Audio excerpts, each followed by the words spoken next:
Chapter 36. Kath blinked. "You must be wrong, Jess." He looked up at her surprised, and she soothed her arm over the white flowers. "We can't be standing at the doorway to chess.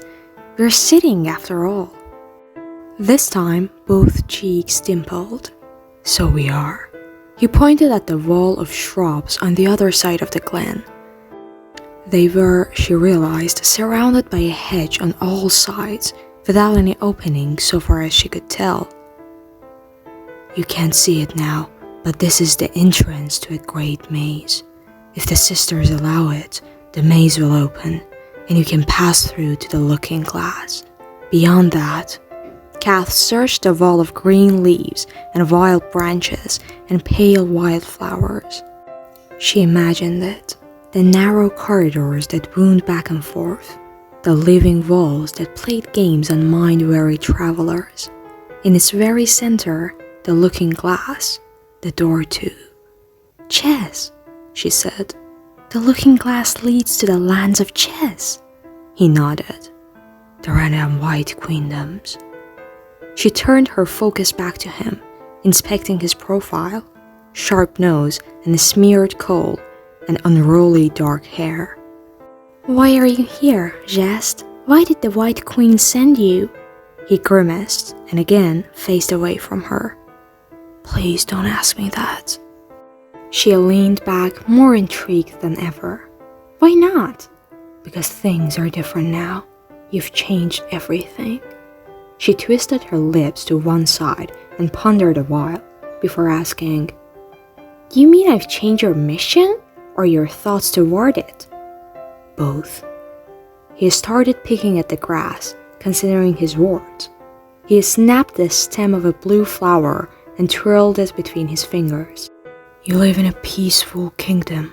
Maybe Hearts has always been this way, but chess is different. We are one country torn apart by two ruling families, and we've been trapped in this war since forever, as far as I can tell. And whenever it seems that one side has finally won and the war should be over, it's as though time resets and we start from the beginning. We do it all over again, over and over. We're trapped in a forever war between the white and the red. I've watched so many die on the battlefield. I've taken so many lives myself, pawns of the Red Queen mostly, only for them to be replaced by new soldiers and sent forward again. There's never any end to it." "That sounds awful," Kath breathed. Jess looked up at her, but didn't acknowledge her words. "I serve the White Queen. I always have, but she's rather like your king, bumbling, a little clumsy, sheepish at times, and terrified of conflict. She isn't strong or brave." He swallowed hard, his nervous fingers tearing the soft leaves from the flower's stem. "I don't know if she can ever win this war. She doesn't have the fortitude we need to defeat the Red Queen, once and for all, and our king agrees. This mission, it was his idea." His focus returned to the flower, twisting the slender stem around his fingers. "We were told that Hearts has a queen. We were told that she was a great ruler, fierce and passionate." He hesitated again, his lips parted. He dropped the flower between his feet. "Raven and I were sent here to find her and to steal her heart." He became so quiet, Kath wasn't sure she'd heard correctly. Then he looked up and held her gaze, his expression full of torment. "I came here to steal your heart." Kath's heart thumped at his words, almost fearfully, but she started to shake her head. "Hearts doesn't have a queen." "I know. Time trickled us, I think, or maybe it was the sisters that brought us here too soon. But there will be a Queen of Hearts soon, and Catherine, I do think it's meant to be you. You're everything we hoped to find. You're fierce and passionate and brave." "Me? I can hardly stand up to my own mother." "You stood up to the Jabberwock." Kath bit back her protest. She had been delirious and frantic. She had not felt brave or fierce, and she could remember the rush of relief she'd felt when the monster had run from her rather than fight. Then there's the Whirlpool sword, Jess continued before she could form her thoughts. It's been passed through the Chessian royal family generation after generation. I don't know how it came to be in my hat or how you managed to pull it out. Supposedly, he trailed off, his shoulders falling again. Supposedly, only one with royal blood can wield it. Kath shook her head. No, that wasn't her future. That wasn't her fate. She wouldn't allow it. I am not a queen, she whispered, willing it to be true. And I never will be. It's impossible. Jess's eyes softened. The White Queen once told me that there were days when she believed as many as 6 impossible things before breakfast. Catherine's brow tensed. But that's what I said. I know. He licked his lips. I knew it the moment I met you, Catherine. The moment I saw you even. You're the one we came to find, no matter how you try to fight it. She opened her mouth to refuse again, to insist that she had no desire to wear the crown, that she would find a way to refuse the king. But she hesitated as another thought trickled through her denials. Her chest suddenly squeezed, forcing the air from her lungs. You've been trying to steal my heart. A muscle twitched in his jaw and he looked away. Mouth suddenly dry, Kath placed a hand to her collarbone, feeling the steady thumping beneath her skin. Has it all been for that? The tea party, the letters, what she said at the festival, all of it. No more than an attempt to steal my heart so you could take it back to your queen? The easiest way to steal something, Jess murmured, is for it to be given willingly. She realized it was true. He would already have her heart if he had only asked for it. She would have been too willing to give it to him. Instead, he was telling her the truth. She sucked in a trembling breath. Why haven't you taken it then? Surely you know, I'm sure you've realized. Her voice caught, the confession strangling her. She loved him, or she had loved him. She wanted to love him still, though now she wasn't sure if it had all been riddles and tricks.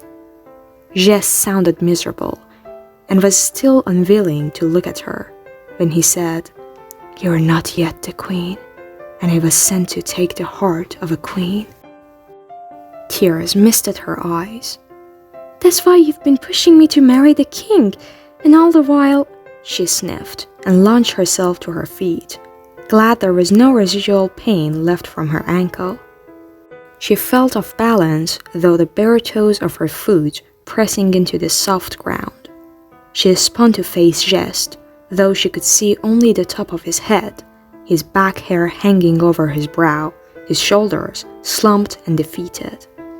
How dare you! You made me believe you wanted a courtship. You pretended that you would choose to stay in hearts for me.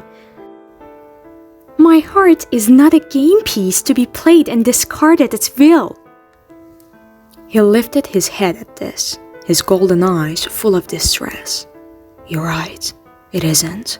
But I have lived my life knowing that someday I would die in service to my queen, and everyone I've ever cared for would die, and it would mean nothing. Our sacrifices mean nothing, because it never ends, and it never will end. I believed.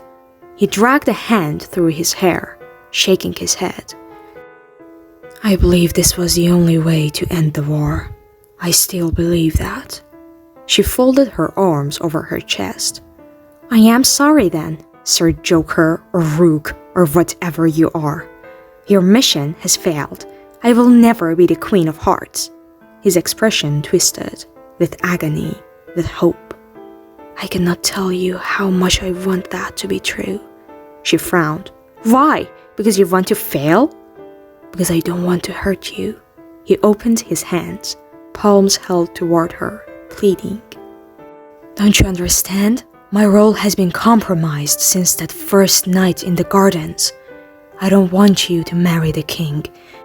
And even if I could still somehow claim your heart, even after telling you how cruel and unfair I've treated you, I wouldn't be able to give it to the White Queen.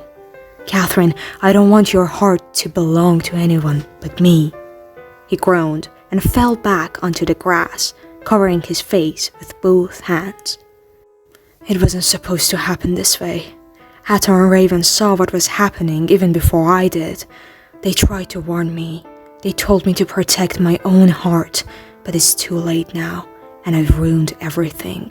And somehow, if it means saving you, I'm not even sure if I care." She clenched her jaw, trying to hold on to her anger, her resentment.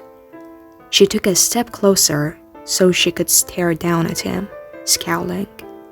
"How do I know you aren't only saying these things now as part of another attempt to gain my trust?"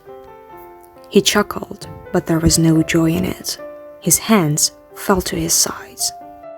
He looked almost vulnerable, lying beneath her.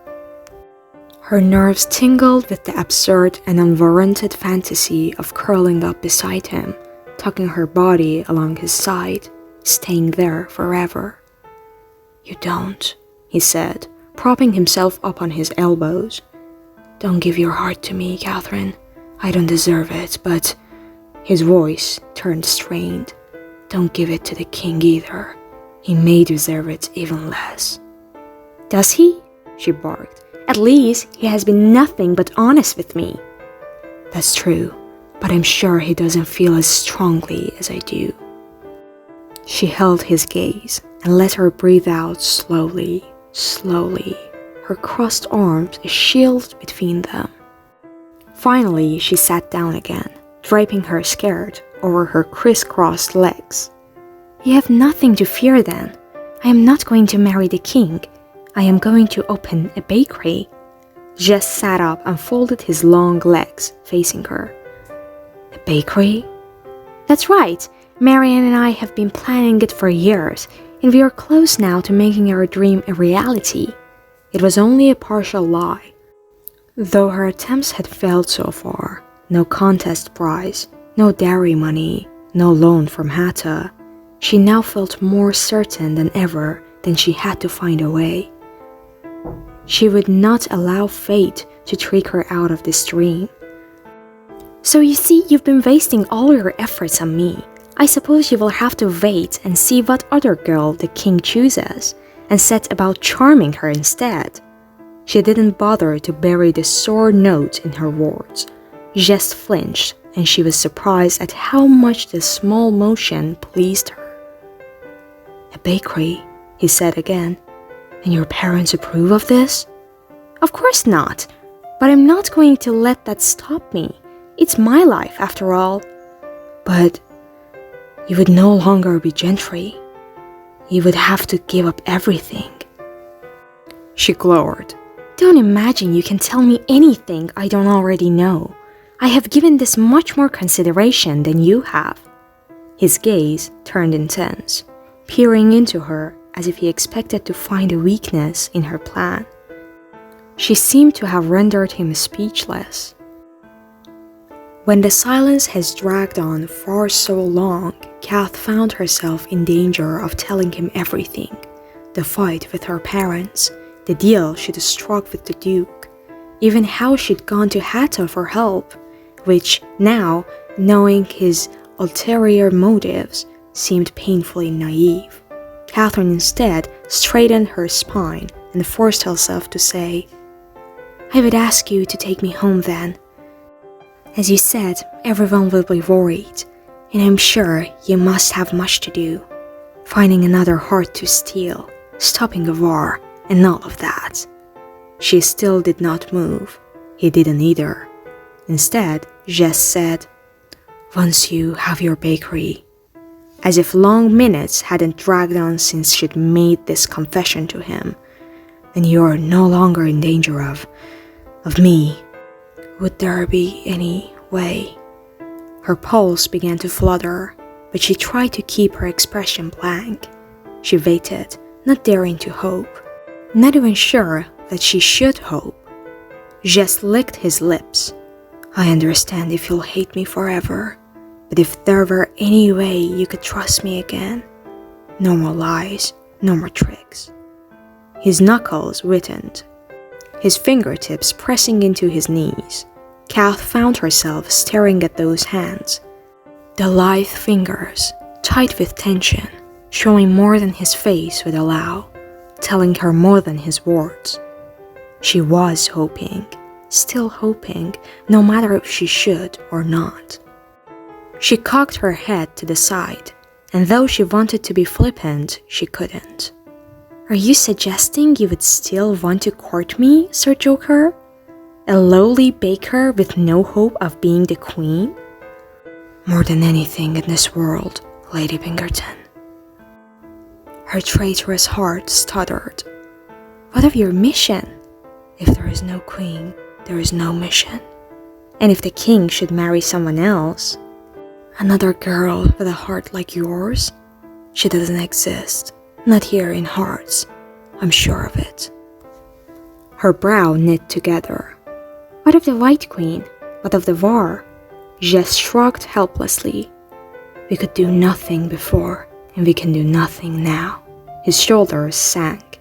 Kath, there is nothing for me there. A never-ending war, almost certain death. I'm not sure if I meant it before, but I mean it now. If I had a reason to stay in hearts, I would. Hatta and Raven will probably hate me forever. Or maybe they'll stay too. I don't know, but I would stay for you if you want me, if... I want you. Jess felt silent. His lips half formed around some new declaration. Her breath quickened.